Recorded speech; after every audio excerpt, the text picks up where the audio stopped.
Hey, everybody, and welcome back. Today, I've got Matt Hagerty on the show. Matt is a personal friend. I've actually done some business with him. This is kind of funny when he popped up and we connected again and reached out. I was like, wait a minute, I know this guy. I cannot wait to have him on the podcast show. So I've actually done business with this guy. I can actually personally vouch for him. He's a Nashville-based real estate investor. He's also a structural engineer by trade. He flipped his first house 9 years ago. Since then, he's flipped over 200 houses. He's inspected thousands of residential and commercial structures. Matt's got a long-term and short-term rental portfolio, and he's currently developing from the ground up. So are we. I can't wait to talk about that. Matt's year-end goal for 2023 is to become financially free and spend 2024 traveling all over the world, promoting his book, hosting his podcast, and helping other people become empowered to take control of their lives. I cannot wait to talk about how you're engineering your life for that too today. Matt, welcome to the show. Awesome, man. Brandon, thank you for having me. It is a pleasure seeing you. I know it's been a minute since we talked, but I'm so excited to be on your show. I'm excited about everything you've done in your business because you guys are freaking slaying it. And I'm just honored to be on here with you today. Oh, dude, I'm honored to have you. Let's jump right in. So big things here. Lots to talk about. 9 years is a pretty long journey. For those of the audience that don't know you but heard that recap, maybe tell us a little bit more about the journey from structural engineer to the real estate investor to what you're doing today. Yeah. So like you said, 9 years ago, I flipped my first house. I was living in California. That's where I was born and raised. And I kind of took my route. I was a W-2 employee, structural engineer. And so I was working for a contractor at the time. And a buddy of mine came up to me who was a realtor. And he's like, "Hey, I got this short sale. How about we flip it?" And I was like, "Oh, hold on one second. One, what's a short sale? Two, what's a flip?" And so he had to explain to me what a short sale was. And they were pretty big back then because this was coming out of the Great Recession. There were still some people that were defaulting on their homes at the time. Long story short, we end up flipping the property. He purchased it, financed it with me. I did the rehab, and then he sold it on the back end. Took about 3 months because back then, I don't know if this is still true or not. I haven't done short sales in a while. You had to wait 90 days once you bought the property to be able to sell it. So had a nice 3 months to do a cosmetic flip. And we ended up splitting 90,000 net between us. You would think I would have been smart enough at that time to be like, man, 45K on my first deal. And it only took 3 months. And I was able to get bank financing, 10% down, like slam dunk, right? And so, but very conservative when it comes to business and money and all of that. So I would just do ones and twos in California. So a flip here, a buy and hold there for the next couple of years, and then moved to Nashville 5 years ago and thought I would become the king of flipping, flip or flop Nashville, something like that. And for those of you who have watched the show, I've actually done structural engineering work for that show for the people that were on it. But hit a roadblock very quickly when I moved to Nashville. I ended up doing my first flip in East Nashville. And at that time, I just hired I didn't know anybody. I came to the city by myself and thought I would become the next flip or flop Nashville guy. And so ended up losing $35,000 on that deal. Just didn't manage properly, didn't run my numbers properly, didn't run my comps properly. And all the mistakes that I made, I didn't make in California because I had a good team back there. The numbers were just great on all the deals we went into. So I was really sloppy on my numbers, but it was the best $35,000 education I ever invested in, because from that, I ended up, like you said, flipping over a couple hundred houses. I did turnkey rentals in Georgia and Ohio and parts of Tennessee, just out of state turnkey rentals for investors. And so from that, I really learned how to cross my T's and dot my I's, so to speak, be very detailed, not only set up the right expectations with everybody you work with, but follow through and hold them accountable for what they do, because I didn't do that on that one deal. And so what ended up being one of my worst deals And not to say I've made tons of money on every deal, like some are singles, some are doubles, some are home runs, but it allowed me to really understand where I made mistakes, learn from that, and then move forward. And it just made me such a better investor. So that was probably my worst deal, but at the same time, in a lot of ways, it's probably my best deal because it set up the stage for me doing so many other things, bigger and better things up until that point. That $35,000 went a lot further than probably like an MBA degree, needless to Oh yeah. say. Well, and that's how I approach business in general is like you either study, study, study and sit on the sidelines, or you jump right in. And you could study and jump in. And that's probably, what they say, ready, aim, fire. Well, I'm more ready, fire, aim type of guy. And I understand that about myself. So when I do make mistakes, I tell myself, well, if I'm going all in, I'm going all in. Like you had talked about ground up construction. When I did that, I didn't buy one piece of land or one house and demo it. I bought a dozen Mm-hmm. all at the same time within a month or two of that first purchase. And oh, by the way, my first purchase was March of 2020. So I was also buying right when COVID hit, which presented a whole slew of its own issues. If anyone develops, they know exactly what I'm talking about.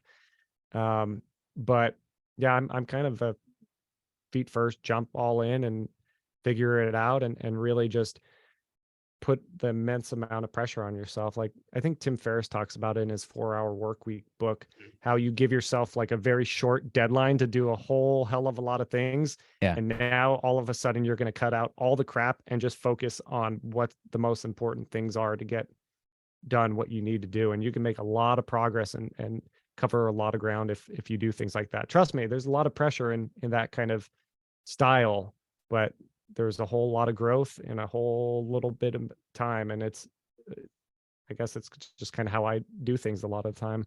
I want to jump into some mindset stuff with you real quick. So you've obviously been able to take the $35,000 loss and turn it around into a win, right? You said, okay, that's an education thing.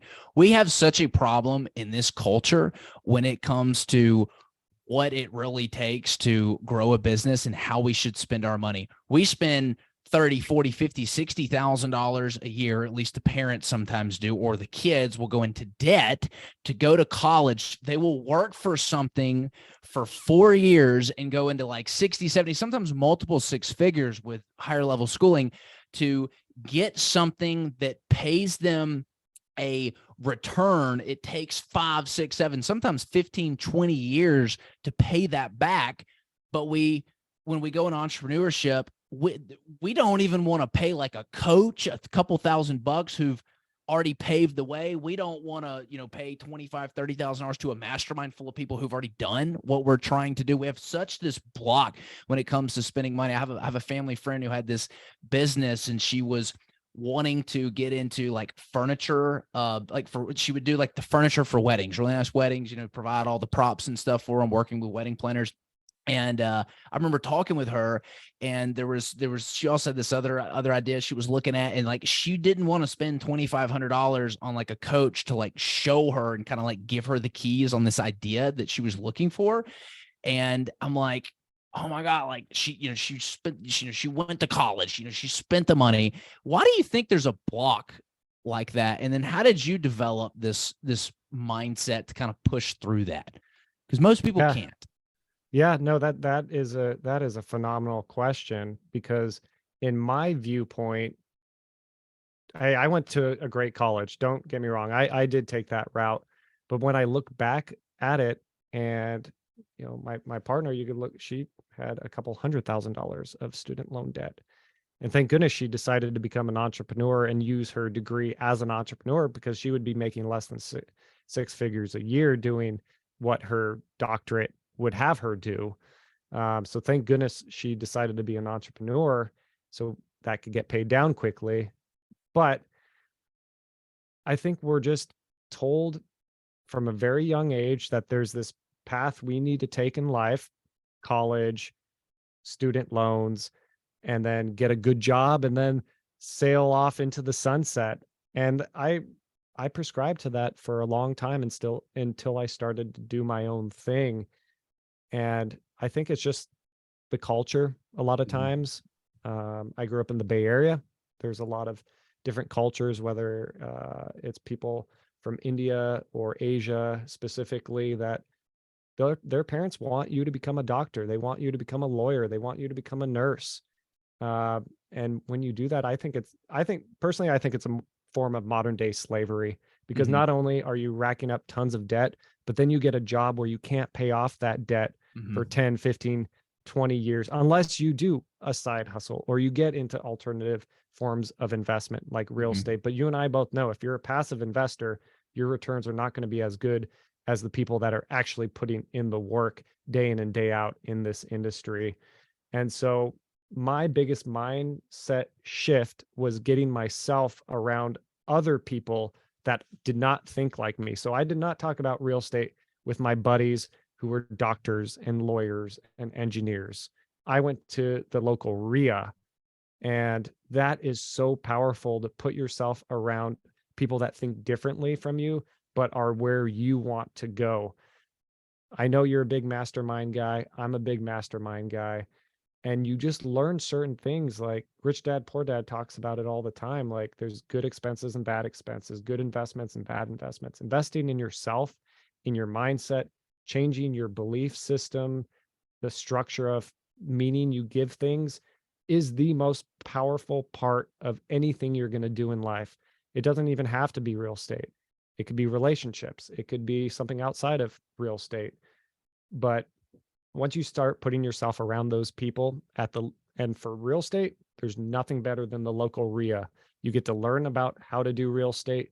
You learn just from talking to people how to view life, how to look at life differently.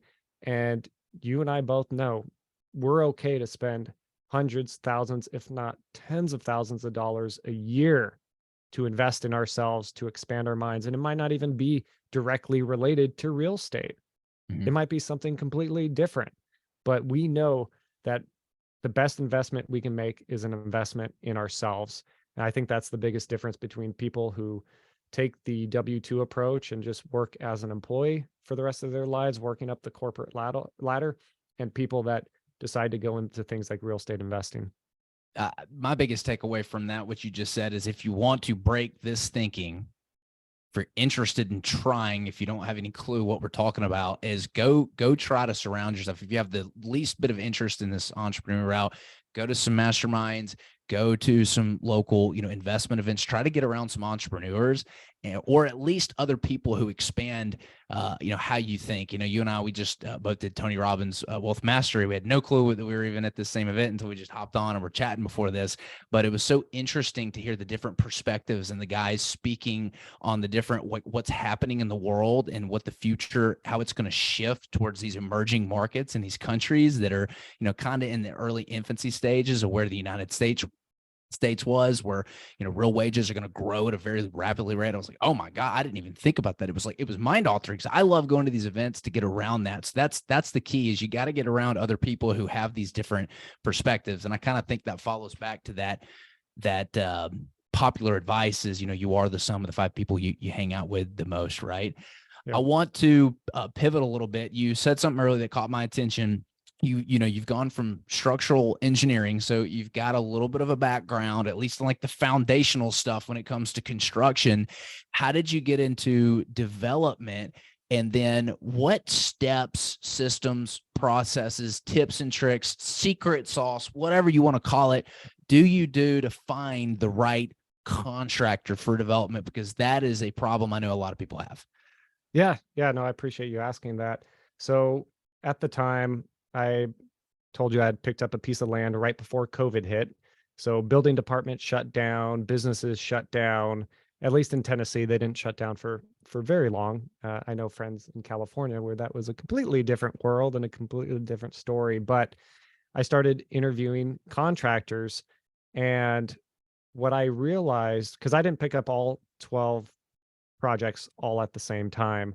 I picked up the one, and from an investor standpoint, I wanted to hire the right people to do it so that I can just concentrate, whether it was engineering or at the time I was doing my turnkey rental out of state business, focus on those other things. And as I was interviewing contractors, I realized, man, like I know a lot more than these contractors. And so how I went about, and then regardless, I ended up becoming a general contractor myself. But that your question still applies because I still need subcontractors. Mhm. So whether you're hiring a GC who hires their own subcontractors or has partially at least their own crews, or you're hiring subcontractors yourself, there's just basic things that I think every investor should know. Now, being a structural engineer, I'm very big on contracts. I'm very big on insurance.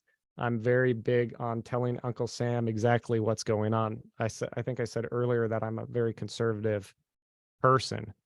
So there's just very simple questions that you can ask. Let's just not even talk about the construction building side of it. Like, are they insured? Do they have a contract? And if they don't have a contract, how do they feel about signing your contract? So that requires you to put a contract together. I know here in Nashville, in the southeast part of the country, contracts aren't as big of a thing as they were when I was in California, Mm. but you get to learn a lot about a person just by asking those basic questions like, here's my contract, here's my terms, oh, here are my payment terms. When they give you a bid, you go over their bid. Is there a scope of work on it? Are things line itemed or is it a lump sum? And then you just start asking questions.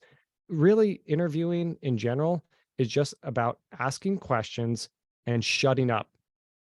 Ask the question and listen to what they say, because every time somebody talks, they're going to give you clues to whether or not they're going to be the right person for you. They're going to say certain keywords. And so I just essentially have just a couple questions. I ask them, do they have insurance? I ask them, are they licensed? And I ask them, hey, here's my contract. Go over the terms, boom, boom, boom, money, payment, things like that.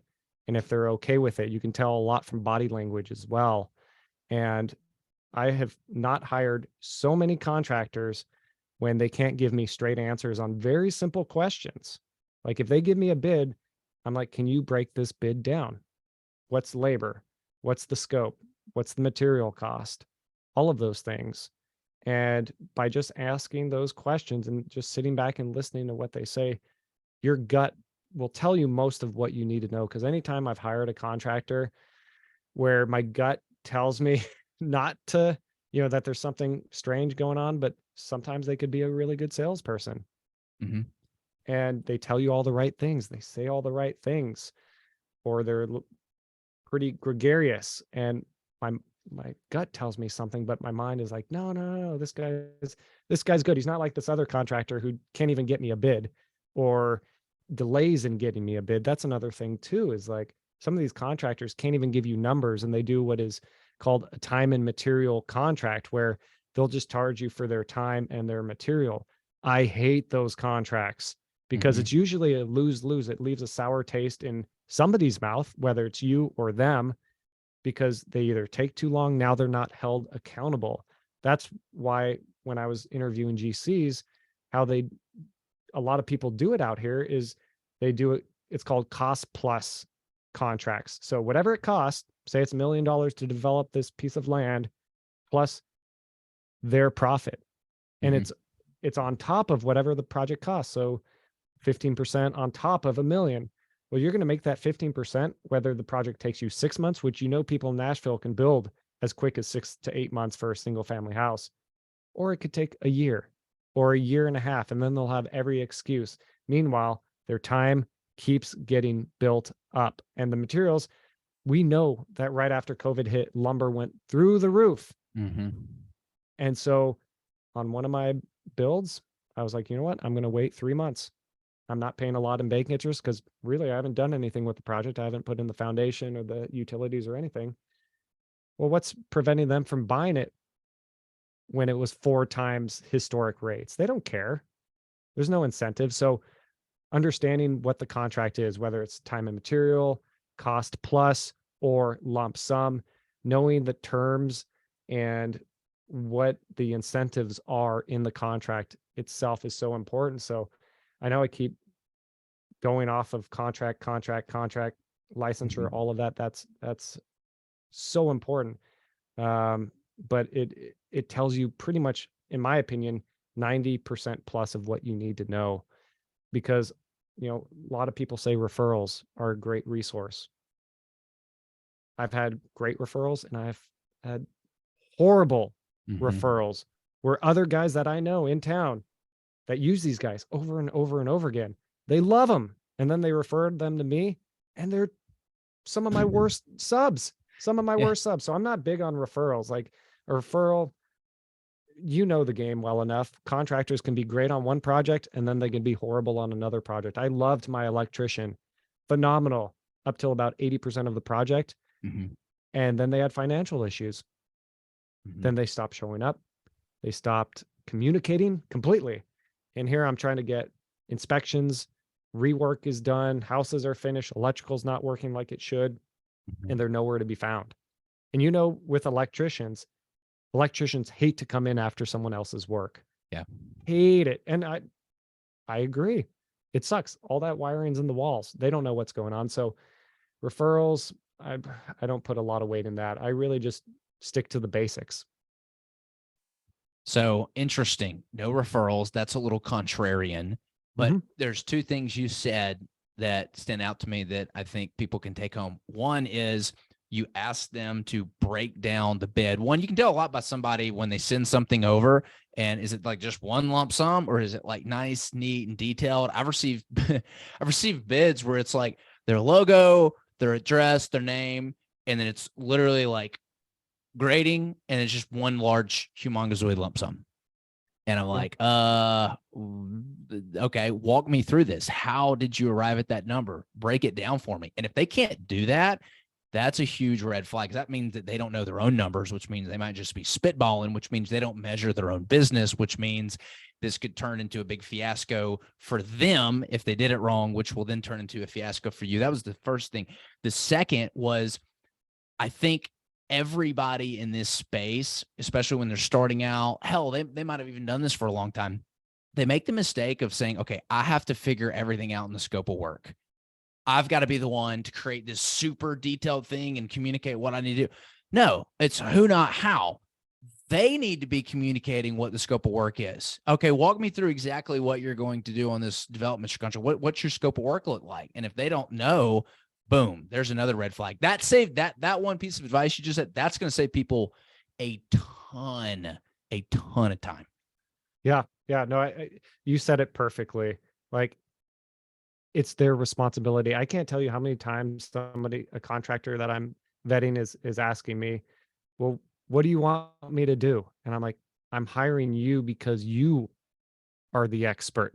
And if they push back on you, right away, that's not going to be your person. And like you said too, if they're giving you a lump sum, even if it's like a low number and you're just like salivating because your numbers and you're like, oh my God, this guy's like half the price of somebody else. Chances are you probably don't want to hire that person either, not because they gave you a phenomenal price. What if they can't meet payroll? Like, everybody needs to win. It has to be a win-win game. Like, yes, you want to get lower prices and get people down as much as possible. You don't want to overpay, but underpaying can be just as bad, because we know in construction, they pay their guys on Friday. Most of their workers need to be paid on Friday. Why is Friday like one of the worst days? I'm like, bro, I told you, invoice Wednesday, cut checks Thursday, you get paid Friday. If I don't get an invoice, I made this very clear and it's in my contract. Tell me by Wednesday. And then Friday comes along. I just need 5,000.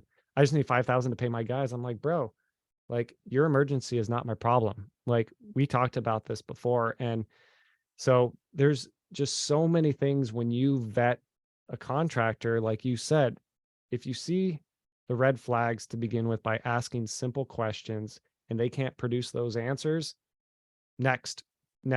Don't think that they're the only game in town, especially now that interest rates are high. I know work is slowed down because I talk to my guys and a lot of them right now, specifically today, are just begging for work. So there are hungry people out there that you can get for a good price that are just going to kill it, especially if you can give them good, consistent work.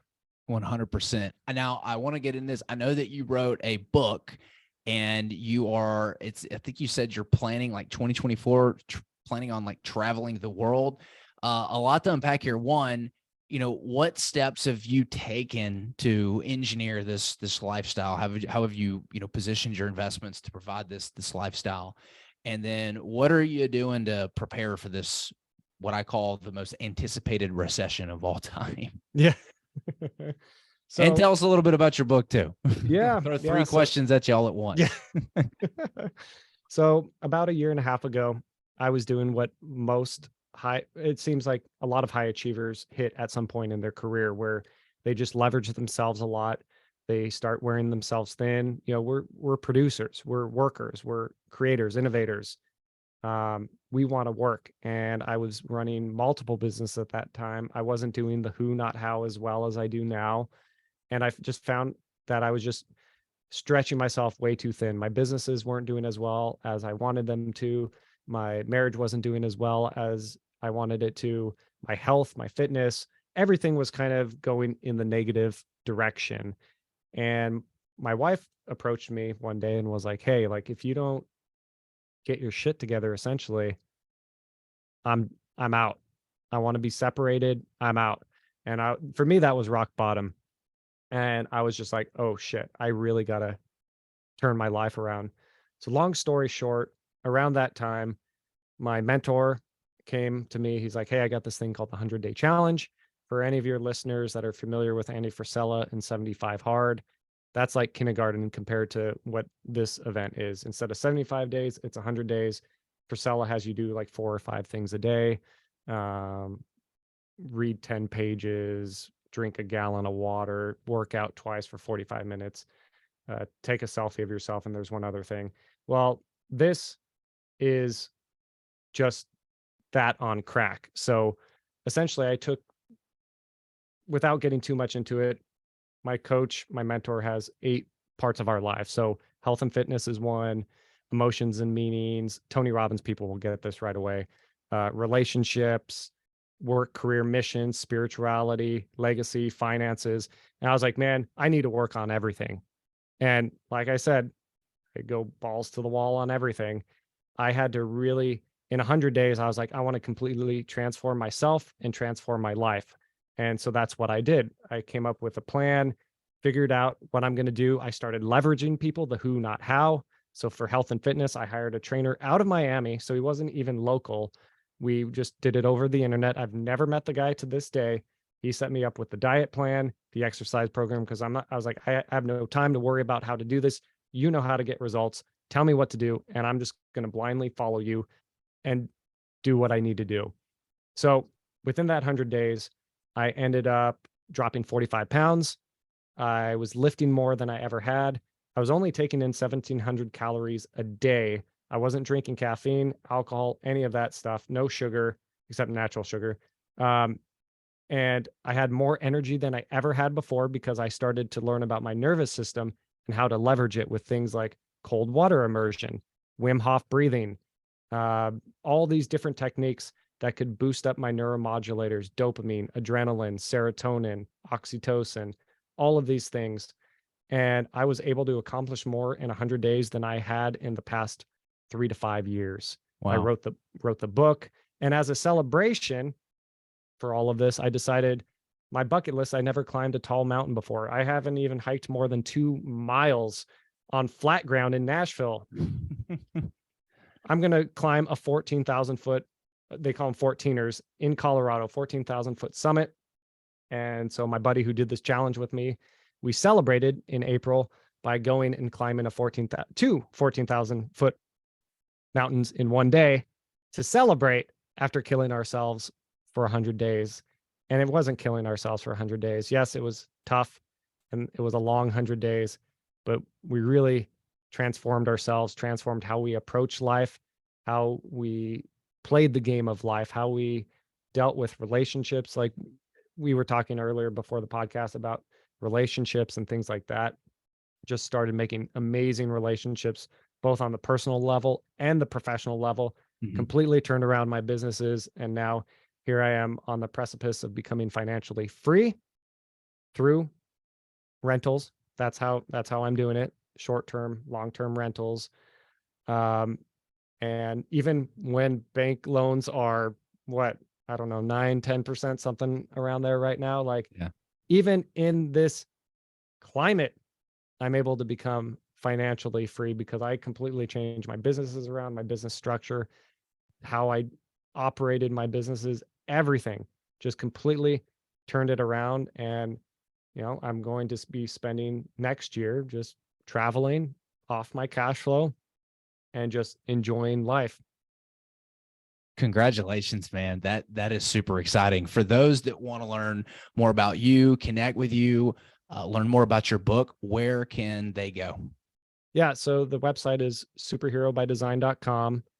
The book is called Superhero by Design as well. And the premise behind it is I believe we're all superheroes, but if you don't go to the gym, you're not going to build muscle. So we can all be superheroes, but you need to know how to design it and how to get in the reps and work on whatever your superpowers are, and go for that mission. So you can find it on Amazon. I've got a podcast as well, Superhero by Design. And that's kind of, we talked about this. We do podcasts because we love learning and helping people. And the podcast is all about bringing people on who are just living their best lives, in full control of their lives, and are just really doing amazing things. And it's a way to give back to people listening, to empower people to be their best selves and really just love and live life fully. Matt, this has been such a delight. Thanks for coming on. I can't tell you how much fun I've had diving into this with you today. Likewise, man. And you can find me under Ace Hagerty. Ace is not my real name. It is my superhero name. And that's a story for another time. But yeah, Ace Hagerty on Facebook, Instagram, all of that. All right. Thanks, man. It's been a pleasure having you. And I'm sure we'll probably have you on the show again at some time. We appreciate it. No, I appreciate it, man. Thank you very much.